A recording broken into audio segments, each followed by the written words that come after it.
Muka surat yang ke-19, bacaan harian. Pertama, zikir tauhid. Tauhid berasal dari perkataan wahada yuwahidu tauhidan, bermaksud menyatukan, mengesakan, iaitu mengesakan Allah Subhanahu wa taala.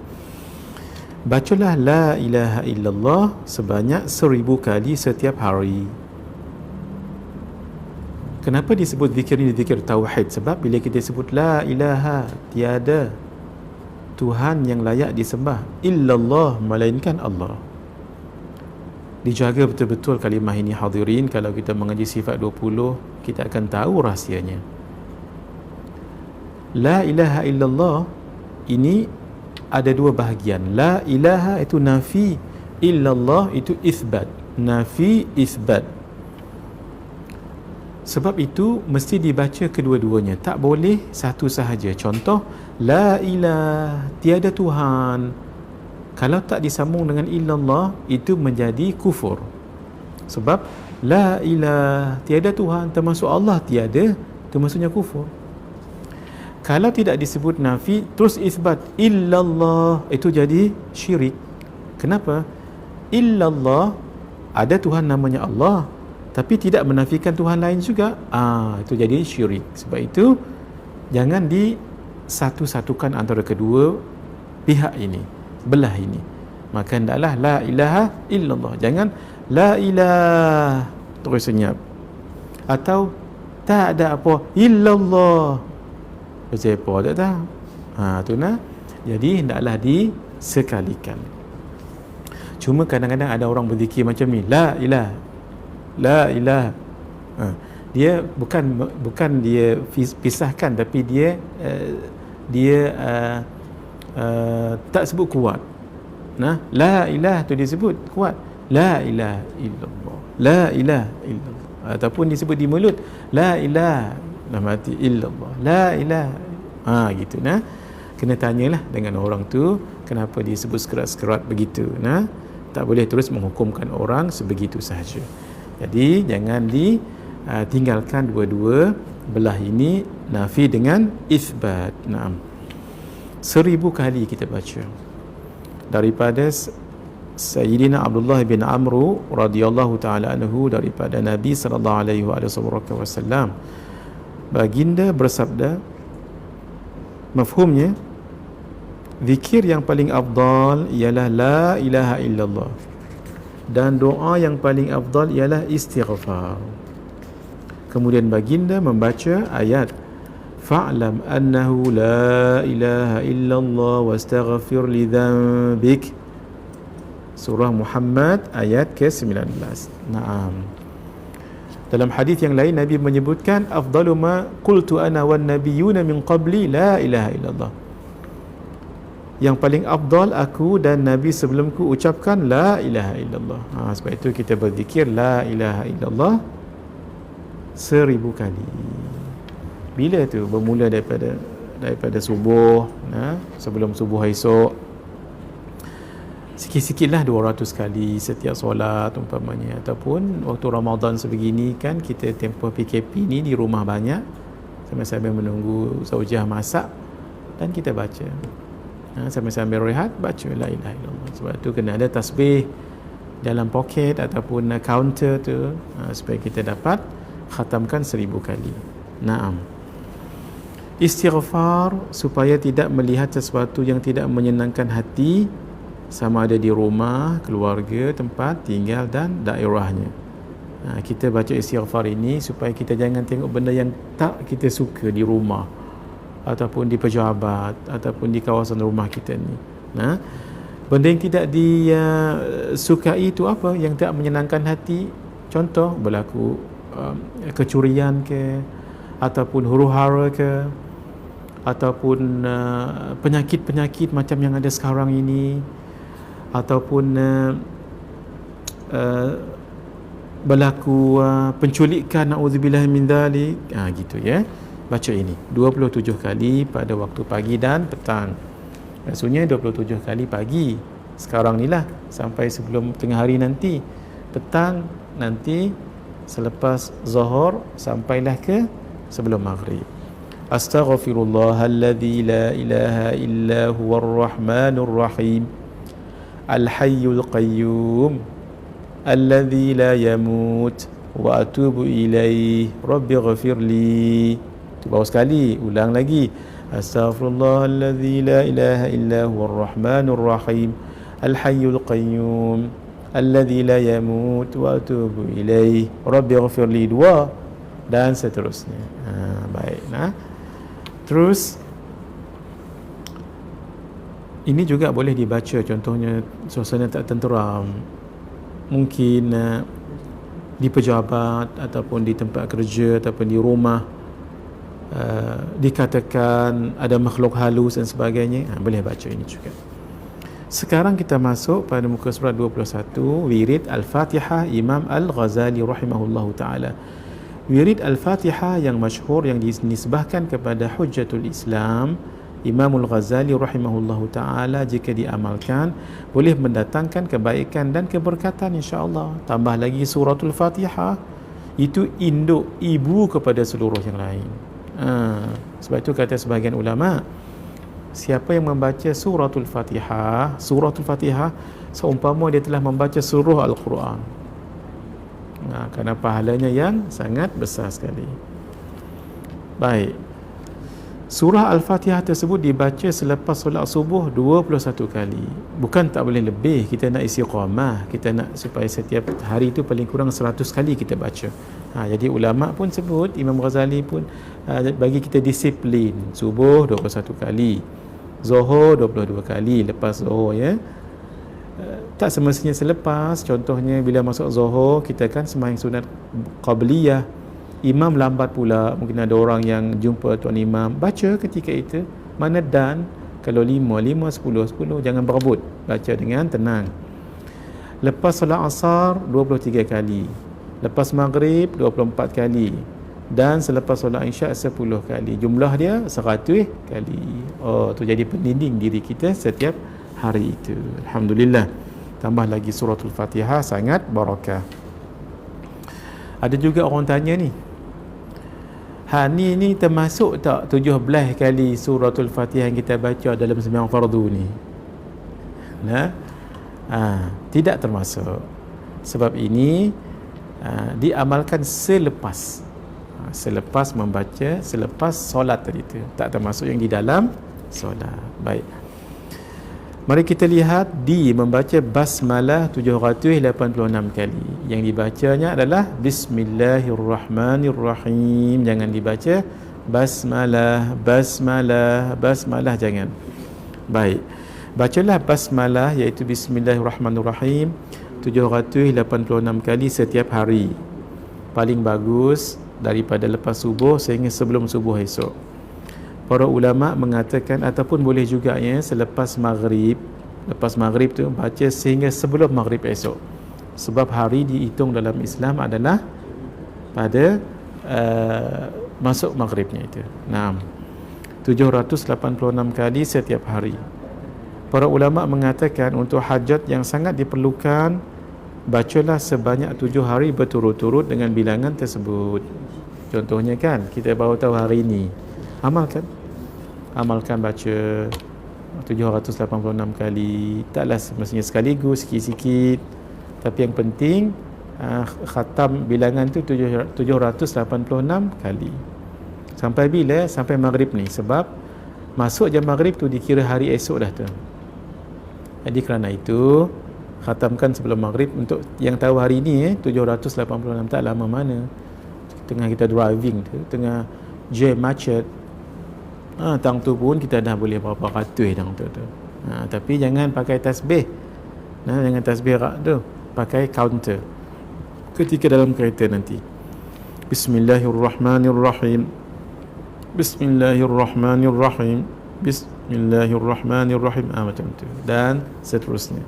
Mana-mana kita tapi setiap hari khatam 786. Maksudnya setiap hari dan malam ni. Maksudnya daripada mula maghrib kan malam, tak dan habis malam, sambung esok lagi, sampai sebelum maghrib esok hari. 7 hari berturut-turut kalau kita ada hajat yang besar-besar. Tapi syarat, jangan tertinggal walaupun sehari. Katalah kita dah amal hari yang ke-5, nak masuk hari ke-6 lupa beramai. Masuk hari yang ke-7 itu hari yang pertama balik. Memang niat kita nak supaya Allah tunaikan hajat 7 hari berturut-turut. Mari kita lihat muka surat ke-22. Membaca surah Az-Zalzalah, Al-Kafirun dan Al-Ikhlas. Bacalah surah Az-Zalzalah setiap hari 2 kali. Kerana sekali membacanya seperti membaca setengah Al-Quran. Ni Nabi sebut, Idza zulzilatil ardu zilzalaha ta'dilu nisfal Quran. Surah Az-Zalzalah itu menyamai pahalanya 1/2 Quran. Sebab tu kita baca 2 kali. Surah Al-Kafirun 4 kali kerana sekali membacanya seperti membaca 1/4 Al-Quran. Ni hadis. Qul ya ayyuhal kafirun ta'dilu rub'al Quran. Sekali membaca surah Al-Kafirun menyamai 1/4 Quran. Baca 4 kali. Dan surah Al-Ikhlas 3 kali kerana sekali membacanya seperti membaca 1/3 Quran. Hadis ini sebut, Qul huwallahu ahad ta'dilu thuluthal Quran.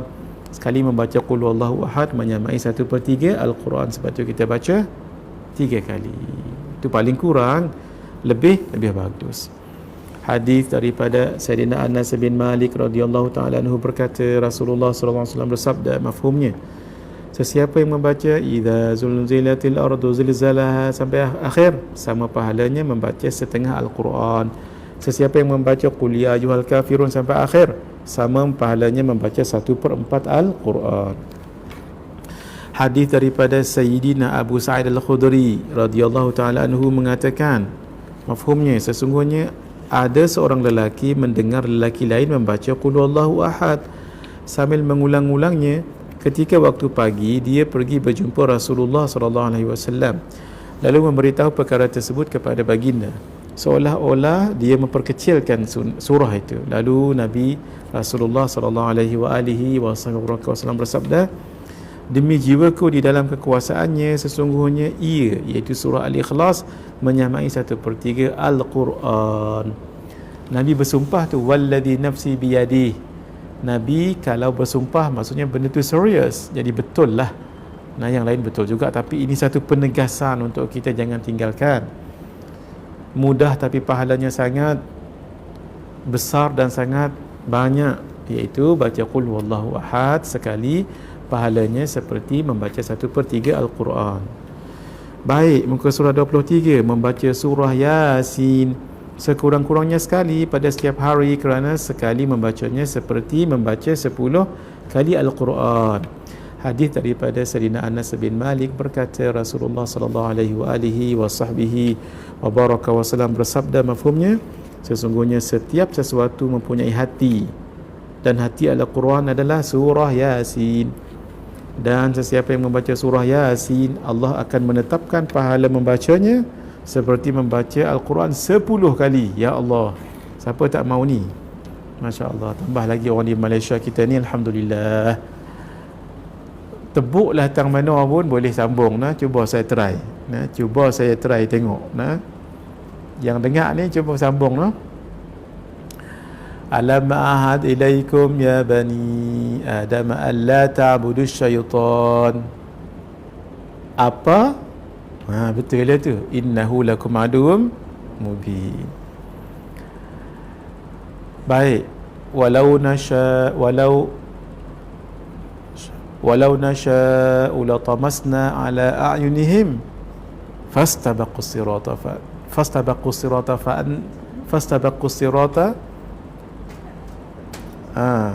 Masya Allah, fastabaqu sirata walau nasha'u lamasakhnahum ala makanatihim famastata'u mudiyan wala yarji'un. Baik, cuba sambung ni. Dia kalau baca sendiri tu dia lancar. Kalau main teka-teka lagu ni kita pun lupa. Baik, cuba.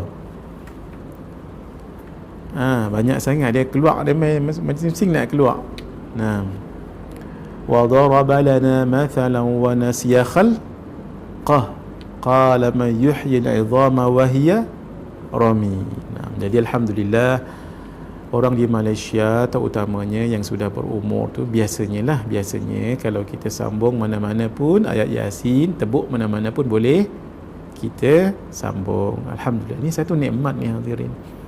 Itulah hikmahnya kenapa kita baca Yasin pada setiap malam Jumaat. Sebab apa? Sebab kalau seorang baca yang lain walaupun tak ada naskah, tak ada surah Yasin, tak ada kitab, buku, senang je sambung. Cuba kalau saya baca surah Al-Kahfi sekarang, cuba, boleh? Wa idh qala Musa li fatahu la abrahu hatta ablugha majma'al bahrain. Nampak sengap je tu haji. Nah, au amdiya huquba falamma balagha majma' bainihi sampai habis. Kenapa? Sebab kita tak hafal. Nah, tetapi paling baguslah kalau kita dah hafal, bolehlah kita baca, ya. Taklah, maksudnya bukan tak baca Yasin, bukan tak baca surah Al-Kahfi malam Jumaat, bagus baca. Tetapi oleh kerana surah Yasin dah biasa kita bacakan, amal, teruskan. Kita baca ramai sebegitu. Lagi satu hikmahnya, kita baca Yasin, habis doanya, kemudian dengan tahlil sedikit, tengok-tengok dah masuk waktu insya', kan kecantik dia. Kalau baca surah Al-Kahfi belum tentu lagi macam tu, walaupun sunnahnya membaca surah Al-Kahfi, tapi untuk kebersamaan, togetherness, bacalah surah Yasin. Kalau tak nak, ya boleh selang-seli dengan surah Al-Kahfi. Cuma jangan kata baca Yasin setiap malam Jumaat tu tak boleh. Tambah lagi mengatakan bid'ah, dalalah pula tu. Tu tak kenalah tu, ya. Baik, paling bagus macam mana? Dibaca surah Yasin ramai-ramai di masjid. Balik rumah nanti baca surah Al-Kahfi. Tak dan habis malam tu, esok hari pun boleh lagi khatam. Bismillahirrahmanirrahim. Salawat untuk mendapatkan syafaat Nabi sallallahu alaihi wasallam. Bacalah salawat ini sekurang-kurangnya 10 kali sehari, paling kurang. Allahumma salli ala sayyidina Muhammad wa anzilhu al-maq'ad al-muqarrab 'indaka yaumal qiyamah. Ya Allah, rahmatilah Nabi Muhammad penghulu kami sallallahu alaihi wasallam, dan tempatkanlah baginda pada kedudukan yang hampir di sisimu pada hari kiamat. Bacalah sekali pun tak apa, paling bagus 10 kali. Rasulullah sallallahu alaihi wasallam bersabda, mafhumnya, sesiapa yang membaca artinya, sepatutnya artinya itu yang paling tepat. Ya Allah, rahmatilah Nabi Muhammad sallallahu alaihi wasallam, dan tempatkanlah baginda pada kedudukan yang hampir di sisimu pada hari kiamat. Kita kalau tak doa pun memang Allah sudah muliakan Nabi dengan kedudukan yang paling hampir. Tetapi ini tanda kita berjasa pada Nabi, kita minta kepada Allah. Wajiblah syafaatku kepadanya. Masya Allah. Salawat yang digandakan, Allahumma salli ala sayyidina Muhammadinin Nabi, begitu bacanya. Bila tanwin berjumpa dengan alif lam syamsiyah, dibaca asalnya ala sayyidina Muhammadin Nabi, asalnya. Tapi bila berjumpa dengan alif lam syamsiyah, diletak satu baris sahaja kasrah dan diletak nun kecil, bacanya Allahumma salli ala sayyidina Muhammadinin Nabi. Jangan baca Muhammadin Nabi, sebab ini alif lam syamsiyah, bukan alif lam qamariyah. Allahumma salli ala sayyidina Muhammadinin Nabi adada man salla alaihi min khalqik. Ya Allah, rahmatilah penghulu kami Nabi Muhammad sallallahu alaihi wasallam, seorang nabi sebanyak mana sesiapa sahaja yang bersalawat ke atas baginda daripada makhlukmu. Ramai sangat orang bersalawat sekarang, alhamdulillah. Wa salli ala sayyidina Muhammadinin Nabi kama yanbaghi lana an nusalli alaihi. Wa salli ala sayyidina Muhammadin Nabi kama amartana an nusalli alaihi. Pahalanya sebanyak mana makna-makna yang kita sebutkan tadi. Imam Sayuti, paling tepat Imam Suyuti, bukan Sayuti, boleh dibetulkan, Imam Suyuti itu paling tepat sekali. Beliau meninggal pada tahun 911 Hijriyah di Mesir.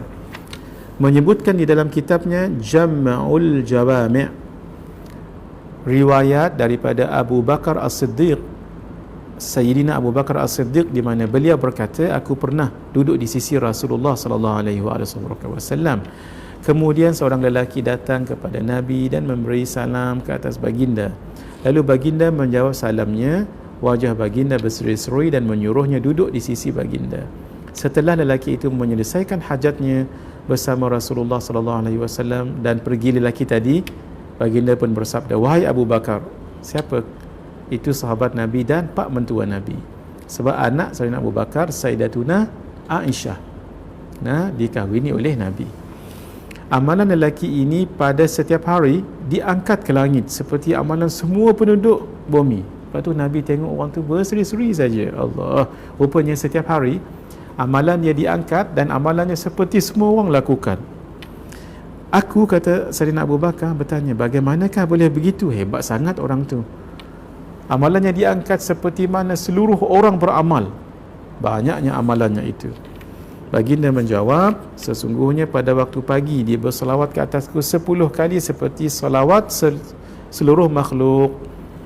Aku, iaitu Sayyidina Abu Bakar, bertanya lagi, bagaimanakah boleh begitu? Salawat yang dibaca tu 10 kali seperti pahalanya dibaca oleh seluruh makhluk. Baginda bersabda, dia merujuk salawat di atas, maksudnya salawat yang kita bacakan tadi. Boleh dihafalkan tu? Allahumma salli ala Sayyidina Muhammadinin Nabiyyi ala man salla alaihi min khalqiq wa salli ala Sayyidina Muhammadinin Nabi kama yanbaghi lana an nusalli alaihi wa salli ala Sayyidina Muhammadinin Nabi kama amartana an nusalliya alaihi. Mudah dihafal, masya-Allah. Mari kita lihat muka surat 26. Bacaan salawat daripada Imam Syafi'i yang menzahirkan kecintaan kepada Rasulullah sallallahu alaihi wasallam. Salawat ni namanya salawat adadiyah sebab dalam salawat ni ada perkataan adat. Adat tu maksudnya bilangan. Allahumma salli ala Sayyidina Muhammadin bi'adadi man salla alaihi. Ya Allah, limpahkanlah salawat, maksudnya rahmat, ke atas Nabi Muhammad sallallahu alaihi wasallam sebanyak orang yang bersalawat kepadanya. Ramai sangatlah orang yang bersalawat kepada Nabi. Wa salli ala Sayyidina Muhammadin bi'adadi man lam yusalli alaihi. Limpahkanlah salawat ke atas Nabi Muhammad sallallahu alaihi wasallam sebanyak orang yang tidak bersalawat kepadanya. Kan ramai orang tak bersalawat sekarang ni, berapa bilion yang tidak Islam. Begitulah juga mereka tak bersalawat, seramai mereka lah pahala kita. Ya Allah, wa salli ala Sayyidina Muhammadin kama amarta bis salati alaihi. Limpahkanlah salawat ke atas Nabi Muhammad sallallahu alaihi wasallam sebagaimana salawat yang kau perintahkan kepada baginda. Wa salli ala Sayyidina Muhammadin kama tuhibbu an yusalla alaihi. Limpahkanlah salawat ke atas Nabi Muhammad sallallahu alaihi wasallam sebagaimana engkau suka agar dibacakan salawat ke atas baginda.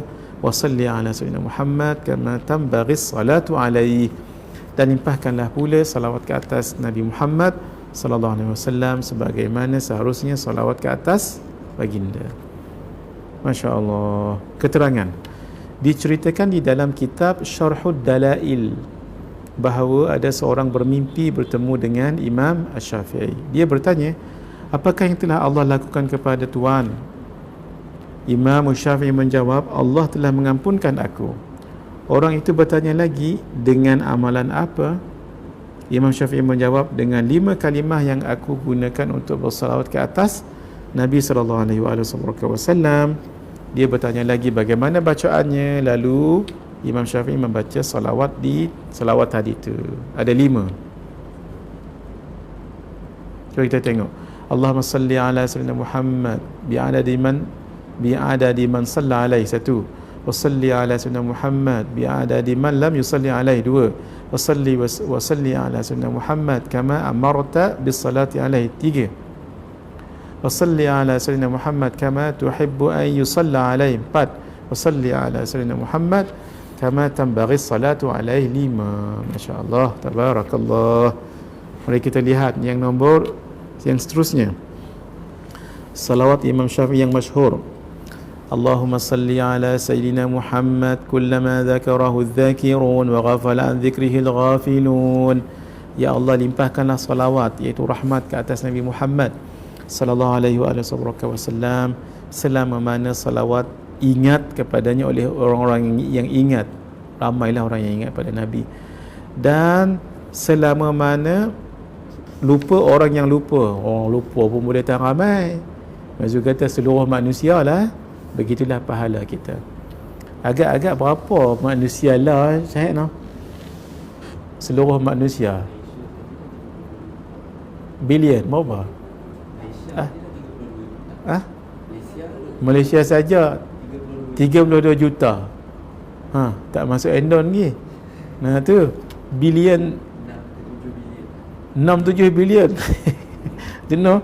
6-7 bilion kata Syahid. Lebih kurang lagu tu nah. Yang saya dengar dulu wallahu alam lah tak tahu 3 poin lebih wallahu alam nah. Ambil lah renyan-renyan 3 bilion ni sekali kita selawat ni pahala kita 3 bilion. Siapa tak mau? Hadirin ya Allah, ni bila kita nak yakin ni meninggal ni dalam kubur baru kita nak minta ya Allah kembalikan balik. Tak ada dah. Pasal itu hadirin, jangan kita lupa untuk beramalkan ini walaupun sekali ya. Baik. Alhamdulillah, di beberapa kitab yang lain salawat Imam Syafi'i ditulis begini: wa sallallahu ala sayyidina Muhammad adada ma dzakarahu dzakirun wa adada ma ghafala an dzikrihi al-ghafilun. Lebih kurang sama je maksudnya tadi ya. Baik. Mari kita baca sendiri, kita baca terusnya ni. Salawat Imam Syafi'i ini disebutkan oleh Ibnu Qasim Al-Ghazzi, seorang faqih mazhab kita Syafi'i, di dalam kitab yang terkenal Fathul Qarib Al-Mujib, syarah matan Ibn Abi Syuja'. Matan Abi Syuja', maaf, bukan Ibn Abi Syuja', matan Abi Syuja'.